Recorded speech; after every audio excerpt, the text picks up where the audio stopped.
Olá, alunos do SESI, tudo bem? Meu nome é Rafael Casati, eu sou paleontólogo, a minha área de formação é biologia e estou aqui hoje para responder algumas perguntas da Letícia Farias e seu grupo para a sua pesquisa. Antes de mais nada, eu gostaria de agradecer a Letícia pelo convite, por participar dessa pesquisa e parabenizá-la e ao seu grupo pelas perguntas bem elaboradas e pesquisa muito bem feita antes dessa entrevista. Por uma incompatibilidade de horários, nós estamos fazendo essa entrevista gravada. Então eu estou na minha casa e vou responder as perguntas que a Letícia me enviou. Bem, para começar, eu sempre fui fascinado por dinossauro. Que paleontólogo não é, não é?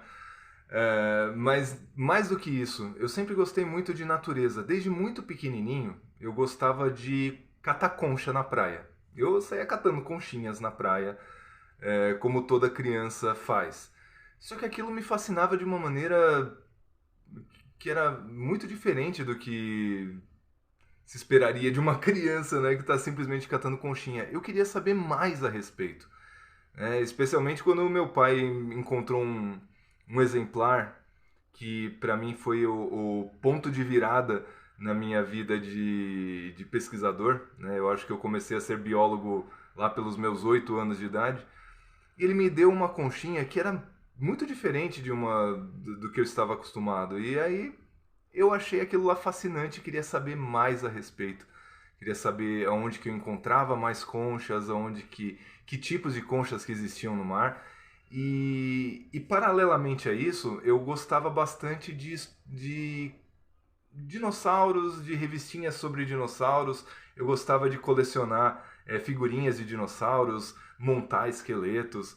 E então eu adorava natureza e fósseis. Eu adorava essas duas coisas paralelas.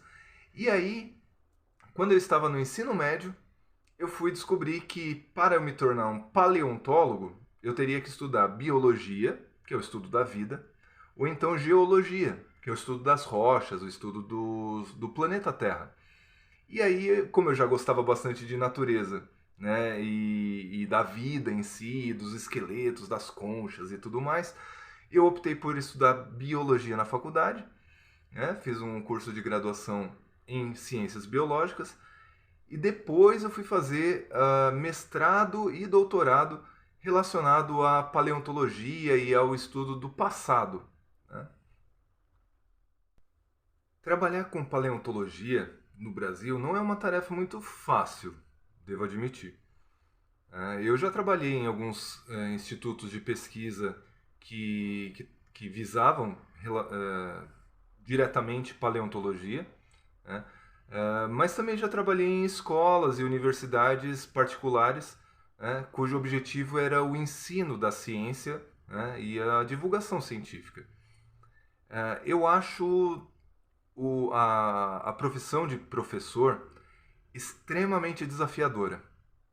É um desafio ser professor, porque nós procuramos trazer, né, sempre que é sempre o máximo de que se tem do conhecimento atual, né, da ciência para um público que geralmente é muito diverso, né? Então os alunos numa escola, eles são bem diferentes, né, um do outro. E quando a gente vem com esse conhecimento, né, sobre a ciência e sobre a ciência do passado da Terra, a gente sempre encontra um desafio de proporcionar um melhor ensino possível. Né? No momento, eu estou trabalhando como professor de ciências do Colégio Darwin e, paralelamente a isso, eu venho escrevendo os artigos do meu doutorado. Eu trabalhei no Instituto de Geociências da USP, fazendo a minha tese de doutorado, e atualmente eu venho escrevendo os artigos para publicação desse trabalho.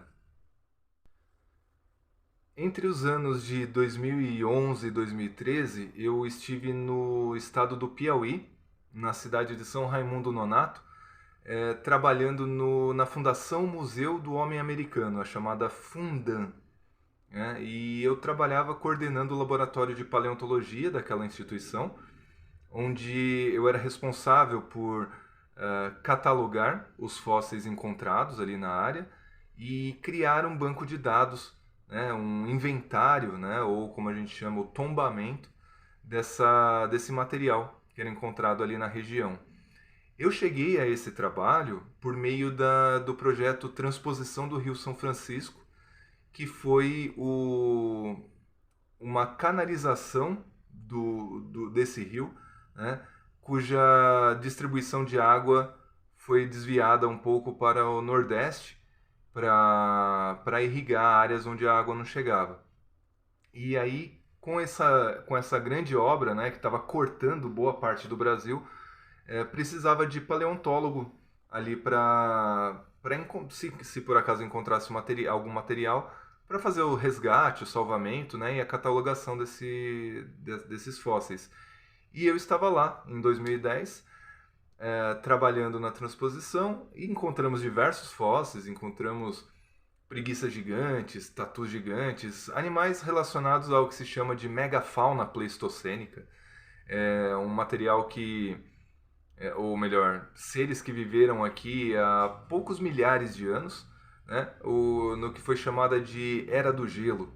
Então nós encontramos esses fósseis ali na região de Pernambuco, Ceará, o próprio Piauí, e levantamos um grande acervo, né, com essa obra, que foi depositada na Fundação Museu do Homem Americano, que eu tenho grande orgulho de ter participado. O estudo da paleontologia nos faz entender um pouco sobre como que as mudanças no clima afetaram as populações de seres vivos, né, ao longo do tempo. E esse meu estudo no Piauí, né, essa minha participação ali no Museu do Homem Americano, me fez perceber, né, que o Piauí, que hoje é um estado bastante seco, né, que fica localizado no que se chama de semiárido brasileiro, o Piauí já foi uma região com chuvas regulares, né, mata verde densa e que sustentava uma fauna bem diversa e com seres de grande porte, né, seres comparáveis hoje aos grandes mamíferos africanos, né? Então, o Piauí e região, né, já foi uma região bastante úmida, né, que suportava uma fauna bem diversificada. O que aconteceu é que ao longo do tempo, naturalmente, a região se tornou cada vez mais árida, né, impossibilitando a vida de algumas espécies naquela região, né? O que acontece é que quando a gente faz um comparativo do que aconteceu no passado com o que vem acontecendo no presente, a gente percebe que as mudanças climáticas estão muito mais aceleradas, né? E não tem como negar que a participação do ser humano nesse processo de aceleração da mudança do clima é um fato, né? Todo esse carbono que nós estamos queimando já há muitos séculos, né, por meio da extração e uso do petróleo, do carvão e do gás, né, esses combustíveis que são chamados de combustíveis fósseis, né, eles são o grande responsável pelo aumento da temperatura, né, e como nós, seres humanos, estamos queimando esses recursos, né, esses recursos de hidrocarbonetos que estavam estocados na Terra por milhões de anos, a mudança no clima, que essa grande quantidade de carbono está sendo lançada na atmosfera, está se mostrando de modo muito mais acelerado. Então, o que observamos no passado com extinções de grandes populações por mudança de clima gradual, a gente vai observar, na verdade a gente já está observando, extinções num espaço de tempo muito mais curto, porque essas mudanças climáticas estão muito mais aceleradas. No meu doutorado, eu estudei a variação climática e ambiental numa região do Brasil, na região de Santa Catarina, nos últimos milênios, né? E eu usei conchas, né, conchas de depósitos antigos, depósitos arqueológicos, chamados sambaquis. E essas conchas me disseram que, ao longo dos últimos milênios, houve uma variação climática e uma variação ambiental, de modo que populações de moluscos foram levadas à beira da extinção. Quase desapareceram por completo esses moluscos por causa de mudança climática. E veja, essas mudanças climáticas elas aconteceram muito antes de qualquer tipo de industrialização. Então foram mudanças climáticas naturais. Só que essas mudanças climáticas elas levaram a uma alteração no modo de vida das populações que viviam nessa região. Veja, por exemplo, a minha pesquisa se baseou nesses grandes montes de concha que eram construídos pelos moradores daqui do que se tornou o Brasil muitos séculos depois. Eles construíram esses montes de concha e quando essas conchas começaram a ficar mais raras, porque os moluscos que eram os produtores dessas conchas foram entrando em declínio, né, quase à beira da extinção, por conta de mudanças climáticas, as populações que dependiam dessas conchas para construir os seus montes não tinham mais esse recurso. Então, eles passaram a adotar conchas quebradas, as últimas conchas que ainda restavam, para construir os seus montes, né, os seus sambaquis, e praticamente não se tem registro de construção de sambaqui após o declínio dessas espécies, né? Então você vê como uma mudança ambiental, ainda que lenta e gradual, pode ter papel decisivo na mudança de comportamento de populações humanas, como foi no caso dos sambaquis de Santa Catarina e as suas populações, os sambaquieiros, né, que sofreram com essa mudança climática. Como professor, eu vejo que a educação ela é fundamental e ela é decisiva para que a gente consiga viver melhor. Eu acho que não tem outro meio senão pela educação que a gente consegue mudar alguma coisa, ou pelo menos a gente consegue sensibilizar as pessoas. Quando eu dou aula e falo da importância da conservação de sítios paleontológicos, sítios arqueológicos, ou mesmo a biodiversidade atual, nada de fóssil, falando da vida atual, eu procuro sensibilizar o meu aluno de modo a ele perceber que ele faz parte dessa história também. Quando a gente fala assim, foi encontrado um dinossauro, né, em determinado sítio paleontológico. Esse dinossauro ele viveu em um dado momento da Terra e a matéria da qual ele fazia parte foi decomposta e os átomos e moléculas estão ainda aqui, circulando, fazendo parte de mim, fazendo parte de você. Então nós todos somos um contínuo de uma grande história da vida, né? Desde os primeiros seres que existiram no planeta até os dias de hoje. Então nós estamos todos conectados nessa linha do tempo e nessa união, né? Nós temos uma união genética entre todos os seres vivos, né? Todos os seres estão conectados por um único ancestral comum. Então, quando eu tento lecionar, eu mais do que procuro ensinar sobre um assunto ou outro, mas eu procuro tentar sensibilizar o aluno para essas questões. Será que você já pensou do que você é feito? Do que é feita a sua pele? Do que é feito o seu osso? Você tem osso, certo? Você é um vertebrado. Se é um vertebrado, você é parecido com o quê? Quais são os outros seres no planeta que são parecidos com você e que são vertebrados também?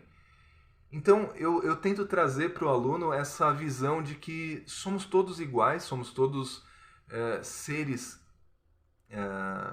que estamos aqui lutando pela sobrevivência no planeta Terra, né?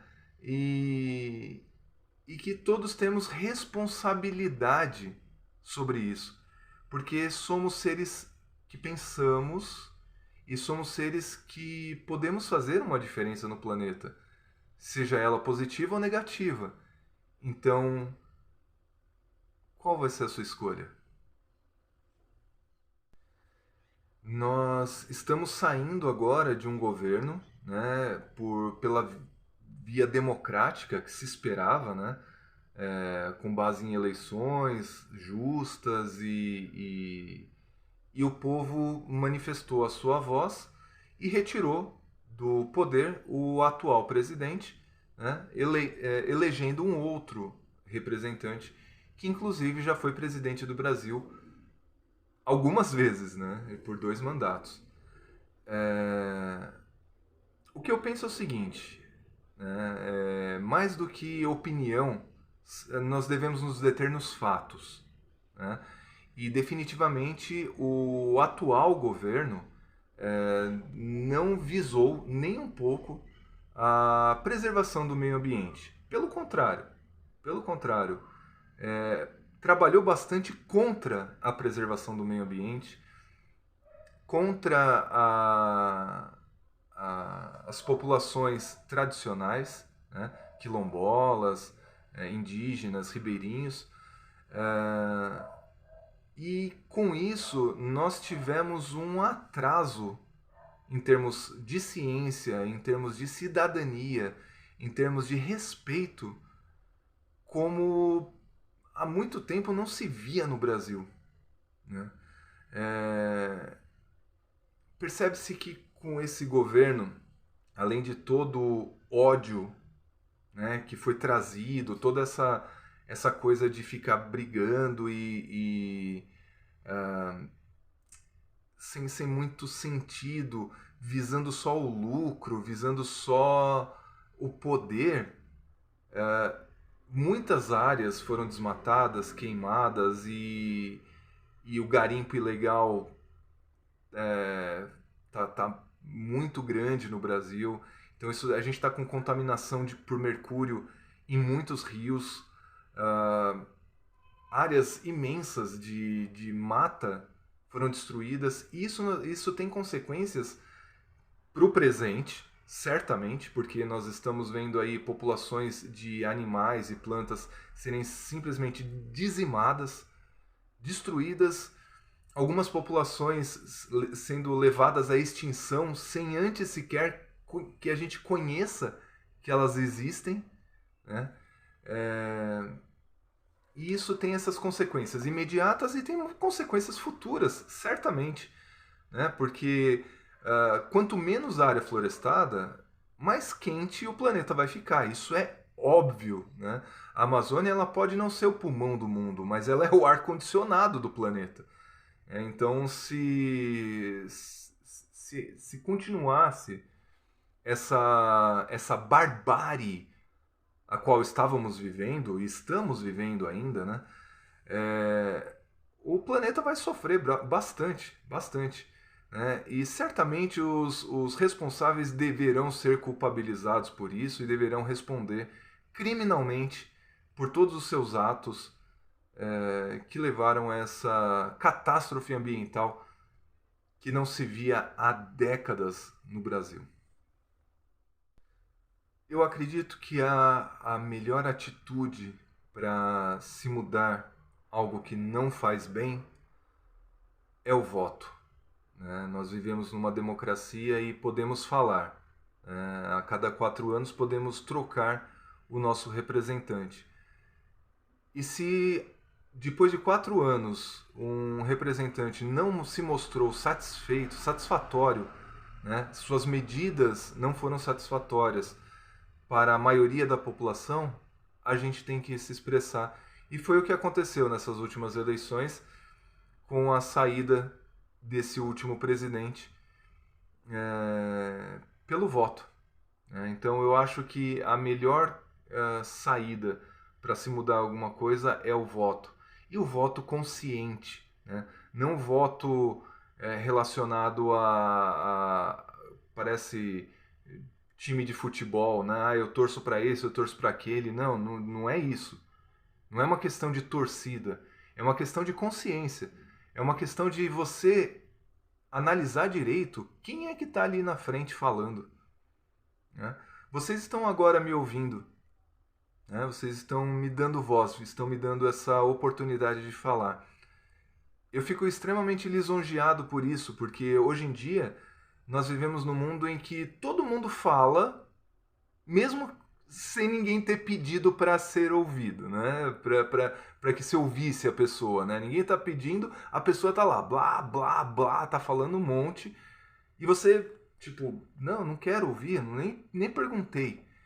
E, no caso, a Letícia e o seu grupo me convidaram para estar aqui, para falar com vocês, e isso é extremamente válido e gratificante, porque eu finalmente percebi, ou pelo menos eu lembrei, como, como estudar, como me dedicar a alguma coisa que realmente vale a pena, né? O estudo, a educação, a consciência ambiental, né?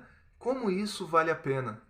Porque hoje eu estou convidado a falar para vocês e eu espero que as minhas palavras possam pelo menos sensibilizá-los ou pelo menos fazê-los refletir sobre alguma coisa, sobre algo. Será que esse cara está falando? Será que ele tem alguma razão no que ele fala?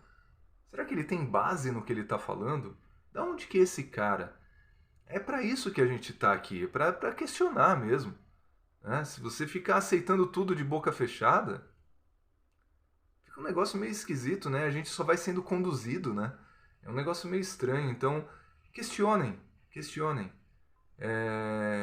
Pensem. Usem essa massa gigantesca que nós temos dentro do crânio, chamado encéfalo. Use isso daí e pensa, reflita sobre o mundo que você vive, as condições que você vive, se está tudo bem, se não está tudo bem, o que precisa mudar, né? Então a gente tem que pensar, a gente não pode conviver com problemas. Problemas eles estão aí para serem resolvidos e não para serem tolerados, né? Então vamos resolver os nossos problemas de forma consciente. Por fim, a questão do aquecimento global é algo que toca a todos nós. Afinal de contas, todos vivemos no mesmo planeta, né? Existe muito negacionismo em relação a essa temática, né? Eu estou com 40 anos de idade. Desde muito pequeno, assistindo programas educativos na TV Cultura, eu vejo a questão climática ser levantada. Desde a chamada Rio 92, que foi uma conferência de países para discutir a questão climática e aconteceu aqui no Brasil no ano de 92, eu tinha só 10 anos de idade. De lá para cá, eu vejo essas questões sendo discutidas e é impressionante como tem gente que simplesmente quer tapar o sol com a peneira, né? Quer falar, não está aquecendo coisa nenhuma, ou então chega ao ponto de falar assim num dia frio que fala, olha, cadê o aquecimento global, né? Eu estou morrendo de frio aqui. As pessoas não se dão conta de que o aquecimento global é um fato e que ele vem acontecendo em escala crescente nas últimas décadas.